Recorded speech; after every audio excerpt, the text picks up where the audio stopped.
दक्ष news सदैव तुमच्या सोबत।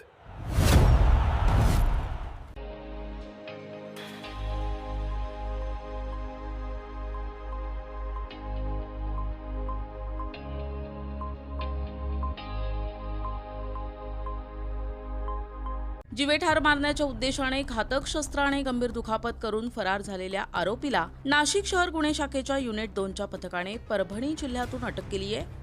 आरोपीला पुढील कारवाईसाठी उपनगर पोलीस ठाण्याच्या ताब्यात देण्यात आले आहे। पोलीस आयुक्त संदीप कर्णिक, पोलीस उपायुक्त किरणकुमार चव्हाण आणि सहाय्यक पोलीस आयुक्त संदीप मिटके यांच्या मार्गदर्शनाखाली शहरातील फरार आरोपींचा शोध घेण्याची मोहीम सुरू आहे। उपनगर पोलीस ठाण्यात दाखल गुन्ह्याच्या तपासादरम्यान आरोपी हनुमान त्र्यंबक लिंगे हा घटनास्थळावरून फरार झाला होता। गुन्हे शाखा युनिट 2च्या पथकाने घटनास्थळावरील सीसीटीव्ही फुटेजची पाहणी करून तसेच तांत्रिक विश्लेषणाच्या आधारे आरोपी परभणी जिल्ह्यातील मुळगावी गेल्याची माहिती मिळवली। त्यानंतर पोलीस उपनिरीक्षक संजय सानप, पोलीस हवालदार अतुल पाटील, वाल्मिक चव्हाण आणि मनोज परदेशी यांच्या पथकाला परभणी येथे रवाना करण्यात आले। परभणीतील नवा मोंढा पोलीस ठाण्याचे अधिकारी आणि कर्मचाऱ्यांच्या मदतीने आरोपीचा शोध सुरू असताना तो रामनगर कारेगाव रोड परिसरात असल्याची माहिती मिळाली। या माहितीच्या आधारे पोलिसांनी सापळा रचून आरोपी हनुमान त्र्यंबक लिंगे याला ताब्यात घेतले। चौकशी दरम्यान त्याने संबंधित गुन्ह्याची कबुली दिल्यानंतर त्याला नाशिक येथे आणून पुढील तपासासाठी